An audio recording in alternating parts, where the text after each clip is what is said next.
Hello les amis, ravi de vous retrouver en ce mardi 18 mai 2021. Alors bon, on a un petit peu de mouvement, vous allez le voir. On est actuellement en train de corriger de 2,67% sur le Bitcoin. On est aux alentours des 43 887 dollars. Ethereum qui hier a quand même essayé de rebondir, même si là, bon, actuellement, Bitcoin qui corrige, donc Ethereum le suit évidemment. Mais voilà, on est aux 3 418 dollars. On voit que Ethereum est vraiment prêt à rebondir. Par la suite, voilà, on avait peut-être certaines performances ce matin. Actuellement, Bitcoin corrige, donc un petit peu plus compliqué de trouver des performances. On a quand même quelques alts qui sont encore dans le vert, notamment le Solana, le Matic aussi. Voilà, il y a quand même pas mal d'alts qui sont en train de se réveiller. Donc, on le sait, dès lors que le Bitcoin, lui, va réussir à se stabiliser et commencer à trouver son réel mouvement, soit à la hausse, soit un vrai range, mais on va dire un long range et non pas un tout petit range sur des petites unités de temps, et bien à ce moment-là, ça va vraiment profiter aux alts et dont les alts qui sont actuellement en train déjà d'essayer de rebondir malgré un Bitcoin qui lui est en train de corriger.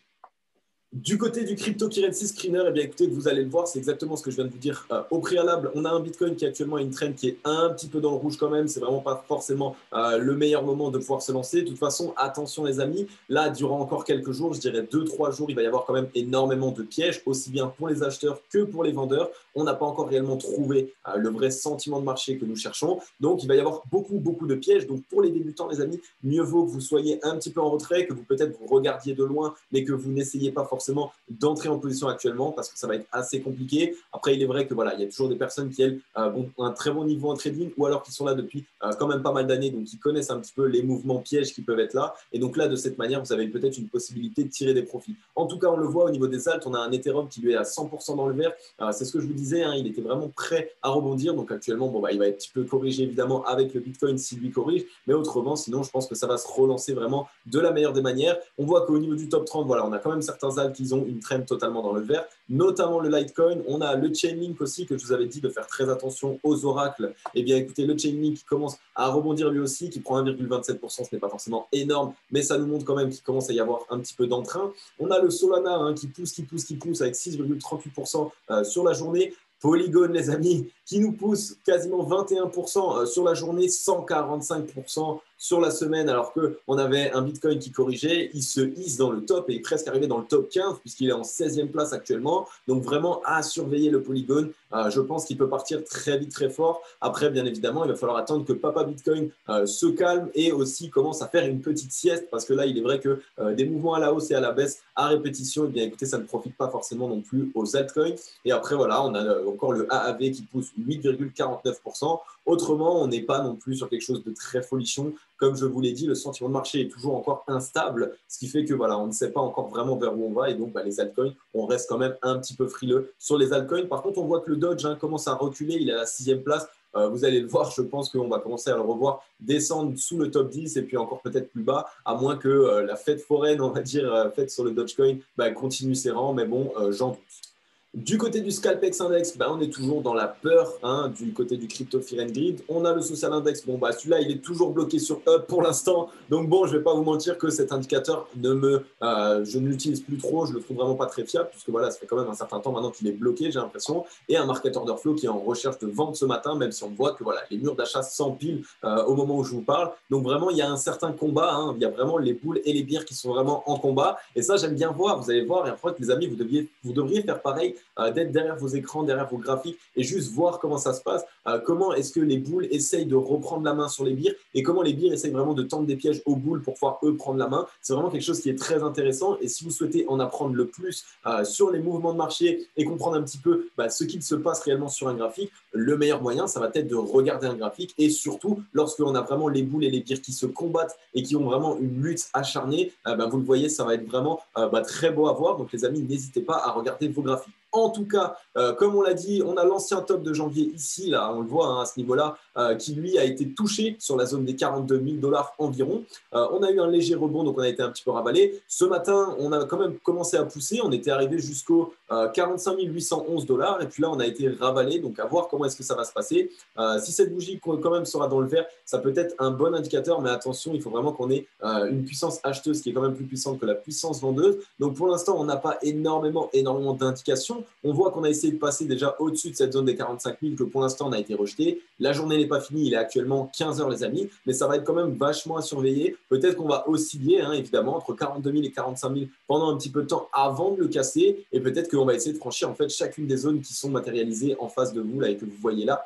Peut-être qu'on va en fait simplement faire des ranges à chaque fois d'accumulation à l'intérieur pour essayer de les casser et de s'en extraire. Je pense que dès lors qu'on se sera affranchi de la zone des 52 000 déjà, ça voudra dire sans doute que les boules ont repris un minimum la main. Mais attention, ça ne veut rien dire. On doit absolument aller repasser cette zone des 60 000 $ si on souhaite pouvoir se projeter et essayer de se lancer un petit peu plus haut.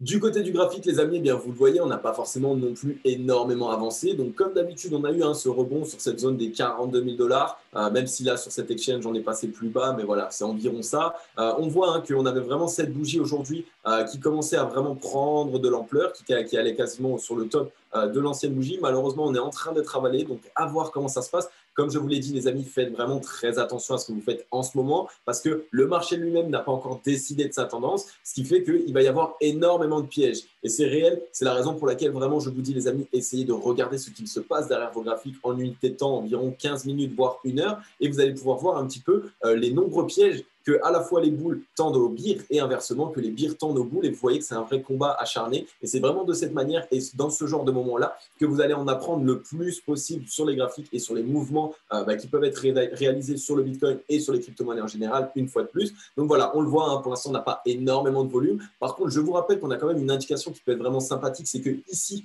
on est en train de rebondir sur la zone des 30 de RSI environ, ce qui peut être une bonne indication et qui pourrait nous dire que voilà, ça peut nous permettre de rebondir et peut-être essayer de reprendre de la force. La zone des 30 de RSI, surtout en daily, c'est une zone qui est très difficile à franchir à la baisse et généralement ça prouve qu'il y a eu quand même une survente. Donc pour l'instant c'est pas moche du tout. Si on rebondissait sur ce niveau qui est franchement important, eh bien ça pourrait donner un très bon signal boule, même si voilà, on voit que pour l'instant les birs ont quand même pas mal la main. Je pense que ça va être pas mal discuté. À 15h30 de toute façon le marché américain va ouvrir, donc peut-être que là on tente une dernière baisse avant que le marché américain arrive, parce qu'on le sait que des fois le marché américain, quand lui il a envie qu'il y ait un mouvement, que ça soit à la hausse ou à la baisse, eh bien généralement c'est lui qui va prendre la main et c'est lui qui va avoir raison. Donc on va voir un petit peu ce qui va se passer. On a un MACD qui est un petit peu, mais vraiment légèrement, c'est quand même trop tôt de vouloir le dire, mais qui est un petit peu en train de perdre de momentum. On voit qu'il n'est plus franchement orienté à la baisse, mais qui est peut-être en train d'essayer de se latéraliser. Attention, ça ne veut rien dire non plus. Il faut quand même toujours faire attention. On voit qu'au niveau des volumes,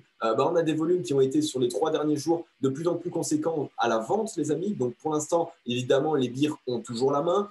Même si on a eu cette bougie qui a été rachetée, on le voit que même aujourd'hui, on est repoussé. Donc vraiment, c'est pour ça que je vous explique, les amis, de faire vraiment toujours très attention à ce que vous faites. Et ce n'est pas forcément là tout de suite le moment de vouloir prendre des décisions, on va dire. Il va quand même falloir attendre certains signaux, notamment le rebond qui soit vraiment bien marqué et à minima aller chercher au-dessus de cette zone des 49 667 $. Donc si on pouvait par exemple s'affranchir de la zone des 50 000, là ça pourrait être vraiment sympathique. Mais comme d'habitude, on a cette zone dure des 52 000. Il faut absolument la franchir elle aussi, puisque comme je vous avais expliqué, on peut très bien rebondir ici, réussir à aller sur la zone des 52 000 et être rejeté par la suite pour aller de nouveau sur ce point-là. Donc, il y a vraiment pas mal de choses qui peuvent se faire. Moi, comme je l'explique dans les commentaires, et d'ailleurs les amis, merci beaucoup pour la vidéo d'hier. J'ai vu qu'elle vous a énormément plu. On a presque fait 2000 vues. On est déjà aux 100 abonnés, les amis. Donc vraiment, c'est génial. Ça va super vite. Donc, comme d'habitude, si vous aimez mon contenu, n'hésitez pas à vous abonner, à activer la cloche. Je vais vous faire une vidéo par jour dans laquelle je vais vous faire un update de marché et je vais essayer de vous réaliser les analyses les plus précises possibles et surtout faire en sorte que vous ne soyez pas dans le flou, parce que c'est vrai que quand on est un investisseur plutôt sur le long terme et que on n'est pas tous les jours derrière les graphiques, ça peut faire vachement peur. En tout cas, merci beaucoup à tous ces likes et tous ces commentaires d'hier. J'ai essayé de répondre à tout le monde et vous allez le voir, c'est ce que je vais faire au quotidien. Donc, n'hésitez pas, les amis. En tout cas, comme je vous l'ai dit, au niveau des volumes, on voit, on a des volumes qui sont vendeurs de plus en plus grands. Et donc, de cette manière, les amis, on peut voir que personne n'a la main encore actuellement et qu'il faut vraiment attendre des signaux avant de vouloir faire quoi que ce soit. Du côté de la Bitcoin dominance, c'est le statu quo, les amis. Alors, on voit qu'ici, on a eu un gap. D'accord, ça veut dire qu'il y a eu un trou en fait entre cette bougie et cette bougie au niveau de la clôture et au niveau de la réouverture. Donc c'est quand même quelque chose qui malheureusement pourrait nous dire que peut-être que le marché va essayer d'aller combler ce gap, donc faire un léger rebond pour essayer d'aller combler ce gap. on ne compte pas forcément tous les gaps non plus à la base. Et en plus, sur la Bitcoin dominance, on ne les compte pas forcément toujours. Mais on voit que voilà, là, on est vraiment en train de latéraliser. C'est exactement ce qu'on avait vu hier et on est en train de continuer exactement la même chose. On n'a que des bougies d'indécision, ce qui veut dire qu'on ne sait pas exactement vers où on va. C'est pour ça que là, je pense que là, on avance encore un petit peu et qu'on est vraiment dans le flou. On va avoir évidemment la réponse à nos questions d'ici 1, 2, 3, 4 jours peut-être, mais actuellement, il faut vraiment juste observer de loin ce qu'il se passe et essayer de comprendre surtout. C'est vraiment ça la meilleure des choses, c'est psychologiquement comprendre ce qu'il se passe sur le marché. On voit qu'on a un MACD qui lui est en train de faire une mise à plat. On a une perte de momentum, donc une perte de puissance vendeuse. Et au niveau du RSI, on est toujours en survente. Pour ça, il n'y a aucun souci. Donc voilà, du côté de la Bitcoin dominance, à surveiller, comme je vous l'ai déjà expliqué. Si on venait à rebondir et à essayer d'aller s'affranchir sur des nouveaux niveaux plus hauts, ce serait bien évidemment le moment où le Bitcoin, lui, nous ferait son mouvement qu'on attend depuis un certain temps. Et si au contraire on corrige, eh bien écoutez, ce serait les altcoins qui allaient en profiter. Moi, qu'est-ce que je vois en termes de plan? Je pense que nos altcoins vont encore pousser jusqu'à environ le 10 juin, peut-être même le mi-juin, donc 15 juin environ. Et par la suite, là, ce sera vraiment le moment où les altcoins auront bien performé, donc ils vont commencer un petit peu à corriger. Et ça va être le Bitcoin qui va prendre la main et qui va nous faire sa Bitcoin dominance, qui va vraiment monter en avant et qui lui va réussir à nous faire ce fameux mouvement que nous attendons tous depuis un certain moment. Côté crypto total, les amis, eh bien, écoutez, on n'a pas forcément beaucoup bougé non plus. On voit que voilà, au niveau du MACD, on est toujours très orienté à la baisse. On n'a pas de perte de momentum, ce qui veut dire que pour l'instant, il y a quand même une forte puissance vendeuse et on voit qu'on n'est pas forcément non plus en train de rebondir. Alors peut-être qu'on va avoir une bougie aujourd'hui qui est dans le vert, mais attention, elle ne veut absolument rien dire. En plus, on voit qu'on est souvent racheté. Donc quand on essaye de partir à la hausse, eh bien, les vendeurs directement reprennent la main. Donc on pourrait peut-être revisiter cette zone des 1800 milliards, comme je vous l'ai déjà dit, qui est un support qui est assez important et peut-être essayer d'aller rebondir là-dessus. Par contre, évidemment, on n'est pas du tout sur quelque chose qui est mauvais signe puisque regardez, on a un point haut qui est haut, on a un point bas et on a un point haut qui est encore plus haut que l'ancien point haut et on a un point bas qui lui aussi plus haut que l'ancien point bas. Donc de cette manière, ça veut dire qu'on se construit vraiment très bien. Il n'y a vraiment aucune crainte à avoir pour l'instant. Donc ça marche vraiment de la meilleure des manières. On a un RSI qui est en train de s'orienter à la hausse pour l'instant. Ça peut être aussi un très bon signe. Donc voilà, pour l'instant, côté crypto total, les amis, il n'y a vraiment aucun signe, il n'y a aucune alarme. Donc pour l'instant, ça se construit vraiment de la meilleure des manières. Vous savez, c'est vraiment de cette manière que j'aime que ça se construise. Un point haut de plus en plus haut à chaque fois et un point bas de plus en plus haut lui aussi. Côté Ethereum, les amis, alors comme je vous l'ai expliqué, Ethereum, il est en train un petit peu d'essayer de rebondir, mais attention, ça ne veut absolument rien dire et c'est le seul halt que nous allons passer aujourd'hui. Ne vous inquiétez pas, j'ai bien pris en compte tous vos commentaires. Beaucoup de personnes m'ont demandé d'analyser certains altcoins. Ils seront analysés en temps et en heure quand ce sera voulu parce que comme je vous l'ai dit, là maintenant vous réalisez cette analyse, ce serait une analyse poubelle puisque c'est vraiment le Bitcoin qui dans tous les cas va décider ce que vont faire les altcoins. En tout cas, pour revenir sur Ethereum, on voit que voilà, on a cassé cette zone d'accumulation à la baisse, on est en train de la retester. Alors vous voyez qu'au moment où on l'a retesté, on a été rejeté. Donc comme je vous ai déjà expliqué, il est possible que nous sommes en train de casser cette zone d'accumulation, qu'on la valide en tant que support pour dire bon bah voilà, cette zone est maintenant vraiment un support et par la suite qu'on soit rejeté à la baisse. Donc comme je vous l'ai dit, moi je verrais peut-être un rebond sur la continuité de ce biseau qui lui nous rapporterait environ aux 2975 $, qui serait quand même une correction assez conséquente puisque le top lui était aux alentours des 4659 $. Donc je vous rappelle que voilà, ça peut être une bonne correction quand même pour Ethereum, faire en sorte qu'il ne soit pas trop parabolique et qu'il ne parte pas trop vite, trop fort. Et de cette manière, voilà, comme vous le savez, j'aime bien que ça se construise de cette manière. Et même si on venait à ce niveau-là, ce serait toujours très bien, puisqu'on aurait toujours des points hauts de plus en plus hauts et des points bas de plus en plus bas, de points bas de plus en plus hauts. Et donc voilà, les amis, ça se construit vraiment de la meilleure des manières. Mais attention sur Ethereum, les amis, on n'est pas forcément en train de rebondir là. On ne sait pas encore exactement. C'est la journée de demain qui va nous dire vraiment le mouvement qui commence à se faire, puisque voilà, on voit qu'on peut être facilement rejeté de cette zone d'accumulation, qu'on l'ait bien validé en tant que résistance et non plus en tant que support. Et donc après, par la suite, ce sera un petit peu la porte ouverte sur déjà le haut de ce biseau. Et si le haut de ce biseau ne tient pas, eh bien écoutez, je pense que la prochaine zone ne sera rien d'autre que son ancien support qui lui a permis de rebondir quand même pas mal de temps. Et je vais quand même vous donner la valeur. Elle est comprise entre 2568 $ et 2514 $. Donc voilà, il est sûr que si on revient ici, ça va être une zone qui va être vraiment très très rachetée, les amis. On le sait, de toute façon, ce sera quand même une correction assez conséquente sur Ethereum, puisque depuis son top, ça lui ferait une correction de 46%. C'est énorme quand même, les amis, 46% sur un actif comme celui-ci, avec une capitalisation aussi puissante que celui-ci. Donc voilà, vraiment à surveiller. La clôture d'aujourd'hui va être évidemment à surveiller, mais surtout la journée de demain sur Ethereum va être absolument à surveiller, puisque soit on trouve le rebond, et là, de cette manière, on essaie d'aller se construire de nouveau plus haut, soit au contraire, on n'a pas trouvé le rebond, et comme je vous l'ai dit, on peut aller chercher la continuité de ce biseau, voire même son support, qui lui a permis quand même à rebondir depuis un certain temps. Du côté de Twitter, les amis, on a Arnaud Coquelin qui nous met un petit tweet. Donc, c'est un screen en fait directement de la performance que réalise aujourd'hui le silver, donc qui nous fait quand même plus 1,67%. C'est assez conséquent hein, sur des métaux précieux et surtout en une journée. Donc voilà, c'est quand même à noter. Et on voit que voilà, le silver commence à bouger, ce qui veut dire qu'il y a peut-être une possibilité que enfin l'argent commence, on va dire, à sortir de cette espèce de zone d'accumulation qu'il a quand même connue depuis un certain temps et qu'il essaye d'aller casser cette zone des 28$ 747 là où il est actuellement. Le silver qui pourrait partir vraiment très rapidement lui aussi, puisque c'est un actif qui a rapidement été délaissé par la majorité des gens et on le voit qu'aujourd'hui le silver commence à être de plus en plus demandé. En plus de ça, on utilise de plus en plus l'argent, le métaux précieux en lui-même, on l'utilise de plus en plus dans tout ce que nous faisons, les téléphones, les pierres précieuses, etc. Et donc ça pourrait être vraiment la possibilité aussi de diversifier son portefeuille et de ne pas être full crypto, mais de aussi commencer à prendre des profits et pourquoi pas les mettre à travailler comme ça sur des métaux précieux comme le silver, comme l'or ou toutes sortes de choses. On a Michael Saylor qui nous tweet MicroStrategy a acquis 229 bitcoins pour 10 millions de dollars en cash. Donc voilà, sur un prix qui était aux alentours des 43 663 dollars par bitcoin, ce qui pourrait évidemment aussi nous donner une indication d'un potentiel rebond sur le bitcoin. C'est quand même une assez grande entreprise, c'est aussi une grande partie de leur trésorerie qui ont été investis dans le bitcoin, ce qui veut dire que pour eux, nous avons eu la baisse nécessaire pour qu'ils se remettent à racheter et qu'ils commencent à réaccumuler du bitcoin. Donc voilà, c'est quand même quelque chose qui est plutôt bullish d'entendre ça de la part d'une grande entreprise comme celle-ci qui acquérit, plus on avance dans le temps, plus ils essayent d'acquérir un maximum de bitcoin. Je pense qu'il y a de plus en plus d'entreprises qui vont le faire, qui ne vont pas forcément le rendre médiatique, donc ça c'est dommage, on ne peut pas tous le savoir, mais voilà, en tout cas faire très attention, le bitcoin pourrait facilement rebondir du fait que voilà, il y a de plus en plus de sociétés comme celle-ci qui ont acheté le dip.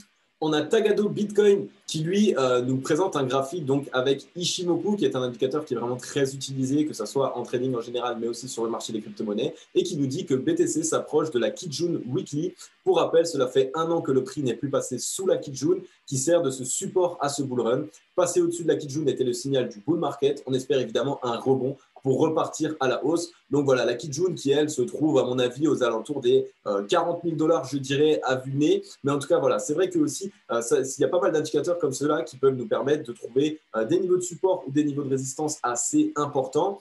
Surtout que là, on est en weekly, donc c'est pas comme si on était sur des unités de temps très courtes. Donc voilà, peut-être que dans tous les cas, si on devait avoir encore une dernière baisse, eh bien, il irait peut-être essayer d'aller rebondir sur cette fameuse Kijun. Et à partir du moment où on aurait touché cette Kijun, eh bien, écoutez, il y aurait peut-être un rachat conséquent et ce serait peut-être on aurait peut-être enfin trouvé notre bottom sous cette Kijun. Comme dit, ça ne veut absolument rien dire. Tous les indicateurs ont des niveaux qui vont être différents. Il faut juste réussir à essayer de le trouver. La meilleure des manières de faire, dans tous les cas, si vous voulez rentrer sur ce dip, c'est d'acheter par palier. Donc, dès lors qu'on passe, par exemple, 45 000, eh ben, on prend 10%. Dès qu'on est à 40 000, on prend encore 10%. Si on devait descendre à 38 000, on prendrait encore 10%, etc., etc., jusqu'à faire en sorte d'avoir un point d'achat qui est moyen et qui est surtout bon pour un point d'entrée.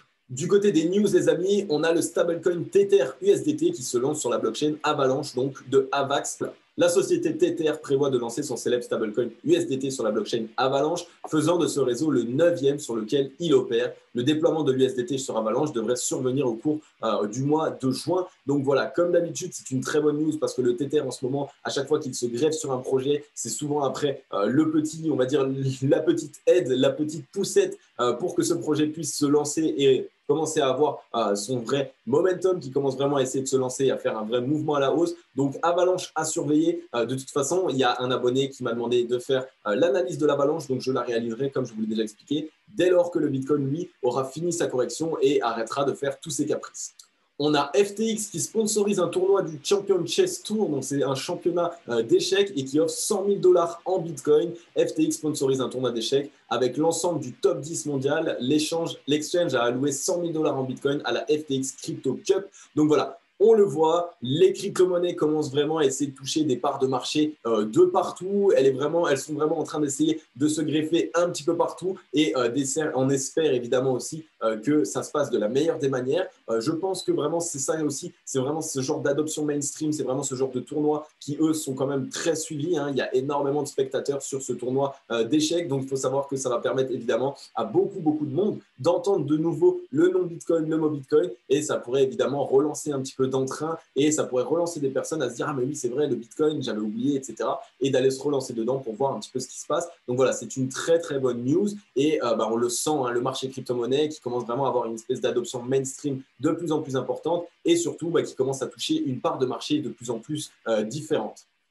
Et ensuite, les amis, on a Uber Eats et l'OM qui créent des NFT célébrant les moments marquants de leur saison. À l'occasion de la sortie du nouveau maillot 2021-2022, Uber Eats et Olympique de Marseille lancent l'opération Supplément Marseille. L'idée, acheter une pizza spécifique pour l'occasion et obtenir une chance de gagner un maillot ainsi qu'un token non fongible, donc un NFT unique célébrant les faits marquants de la saison. Donc il est vrai, les NFT qui commencent vraiment à se développer de plus en plus. C'est vrai que là, le fait qu'il y a eu vraiment une cessation d'activité avec ce Covid et de plus en plus de personnes qui commencent à peine à pouvoir relancer leur boutique ou quoi que ce soit, eh bien écoutez, c'est vraiment un signal qui est très bullish pour les NFT et je pense que c'est vraiment la fameuse pizza, c'est vraiment un petit clin d'œil à cette fameuse transaction qui avait été effectuée il y a de ça 12 ans.